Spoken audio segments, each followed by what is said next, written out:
देखिए राजीव जी, ये जो पोस्टर लगे दिल्ली में, मैं इससे सहमत नहीं हूं कि प्राइम मिनिस्टर क्या पढ़ा लिखा होना चाहिए।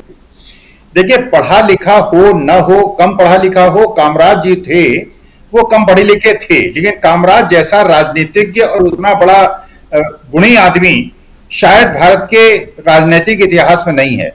पढ़ा लिखना आवश्यक नहीं है, लेकिन जो आवश्यक है वो मैं बताता हूं। वो आवश्यक, मान लीजिए आपके संस्थान में कोई बच्चा नौकरी के लिए अप्लाई करे और वो ये कहे कि मैं बीएन मास कम्युनिकेशन हूं और डिग्री पेश करे, और साल के बाद नौकरी करने के बाद पता चले कि उसके पास ये डिग्री फेक है, तो आप उसके साथ क्या व्यवहार करेंगे?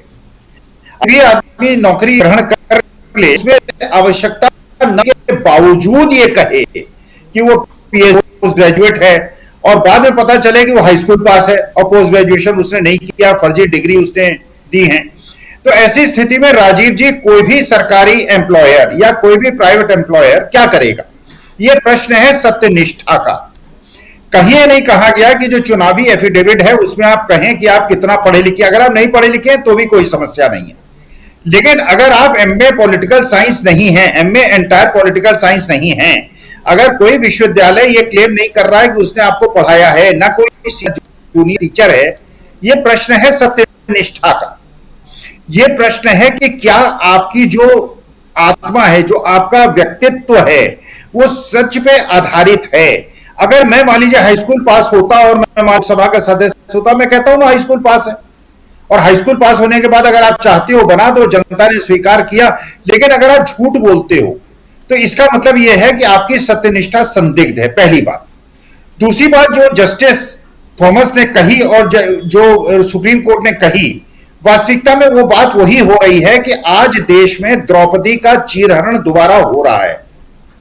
उस समय द्रौपदी का चीरहरण हुआ था, भगवान कृष्ण ने जो दोषी लोग थे उनको दंडित किया था। आज रोज राजीव जी हम देख रहे हैं, रोज हर आदमी का मानमर्दन हो रहा है, मंत्रियों का मानमर्दन हो रहा है, राहुल गांधी का हो रहा है। अगर कोई विदेशी राज्यपाल या वहां का राजदूत या वहां की सरकार या यूएनओ या अमेरिका, जर्मनी, कोई भी कुछ बोलता है तो उसको बताया जाता है कि बाहरी हस्तक्षेप है, और दूसरी तरफ कहा जाता है कि भारत का डंका पूरे विदेश में बज रहा है। तो अगर डंका बज रहा है तो वो प्रतिक्रिया क्यों दे रहे हैं? दूसरी बात, कहीं मैं तो ये भी कल्पना करता हूं कि ऐसा ना हो कि हमारे देश के बड़े बड़े नेताओं को, मंत्री और प्रधानमंत्री को वीजा देने से वो दोबारा इनकार कर दें। मैं भगवान से प्रार्थना करता हूं ऐसा ना हो, क्योंकि भारत की प्रतिष्ठा इस प्रकार से नहीं गिरनी चाहिए। लेकिन ये जो लोकतांत्रिक देश हैं, आपके पक्ष में कौन बोल रहा है जो लोकतांत्रिक देश नहीं है? आपके पक्ष में चुप कौन है जो लोकतांत्रिक देश नहीं है? रूस कुछ नहीं बोल रहा, चीन कुछ नहीं बोल रहा, इजराइल कुछ नहीं बोल रहा।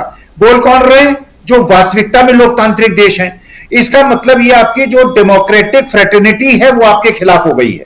जहां पे डेमोक्रेसी को और स्वतंत्रता को देखा जाता है, और वो आपकी न्याय प्रणाली को भी देख रहे हैं। रोज चरित्र हरण हो रहा है। रोज जिस प्रकार से व्हाट्सएप और फेसबुक से, और माननीय मोदी जी कह रहे हैं कि साहब हम व्हाट्सएप और ट्विटर से लड़ाई नहीं लड़ते, उनकी 90% लड़ाई ही व्हाट्सएप और ट्विटर से होती है, और फेक अकाउंट से होती है। ऐसे अकाउंट से होती है जिनकी आईडी ही फेक है। एक एक आदमी 100 व्हाट्सएप ग्रुप का मेंबर बन जाता है, झूठ फैलाता है, धक्का देके बाहर कर देता है।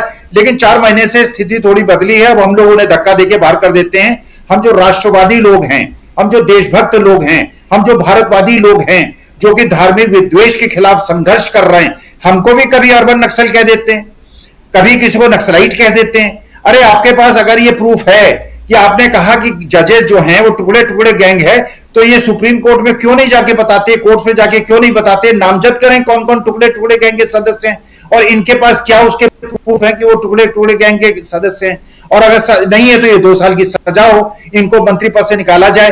आप गांधी जी की डिग्री पे प्रश्न लगा देते हैं जिनके पास असली डिग्री थी।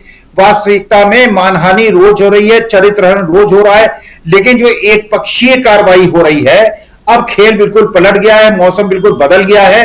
अब ये लोग भागते फिर रहे हैं, दिख नहीं रहे हैं, क्योंकि चरित्र हनन करके जो इन्होंने लड़ाई जीती है, अब पूरा विश्व उनको देख रहा है। भारतवर्ष की जनता अपना दिमाग बदल रही है, और पहला उसका जो एसिड टेस्ट होगा वो कर्नाटका में होगा।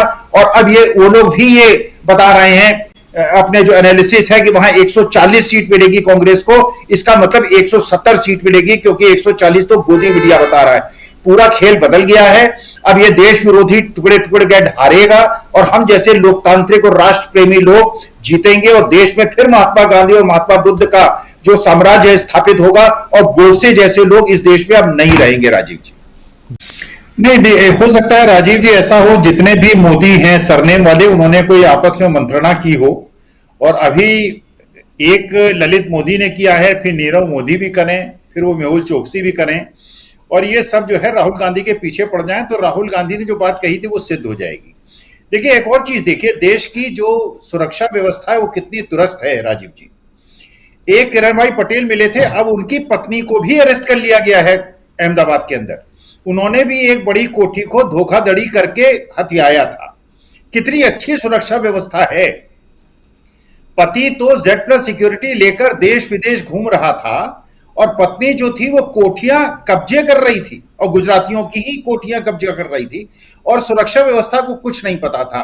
उधर पति पकड़ा गया, इधर ये पकड़े जाने लगे।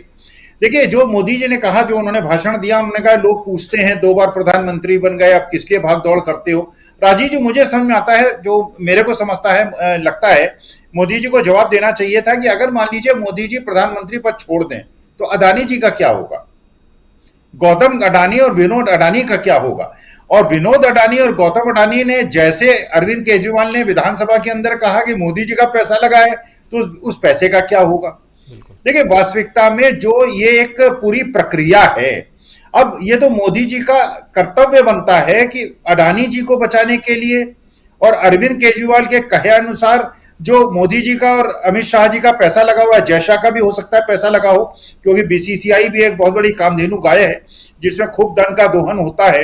हो सकता है जय शाह जो उभरते हुए एक शाह हैं गुजरात के, उन्होंने भी 1000, 2000, 5000 करोड़ जमा किया हो।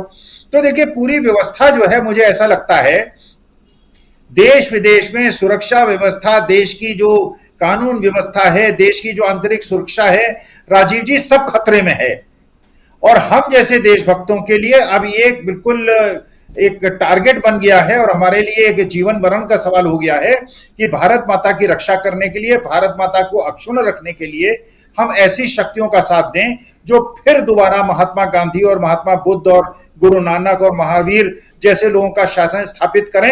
अब ये जो निरंकुश लोग हैं, जो ये कट्टे लहराने वाले लोग हैं, ये जलाने वाले और पीटने वाले लोग हैं, अब इनका शासन हम राजीव जी भारतवर्ष में देख नहीं पाएंगे और हम देख नहीं पाएंगे और बहुत दिन तक राजीव जी नहीं देख पाएंगे। जी बहुत दिन तक नहीं देख पाएंगे। और चुनाव सामने, हमारे चैनल से जुड़े रहने के लिए YouTube पर टाइप करें DB लाइव, सब्सक्राइब बटन को क्लिक करें और बेल आइकन को दबाना न भूलें ताकि खबरें आप तक पहुंचती रहें। देखते रहिए DB लाइव, क्योंकि यहाँ हैं खबरें लगातार।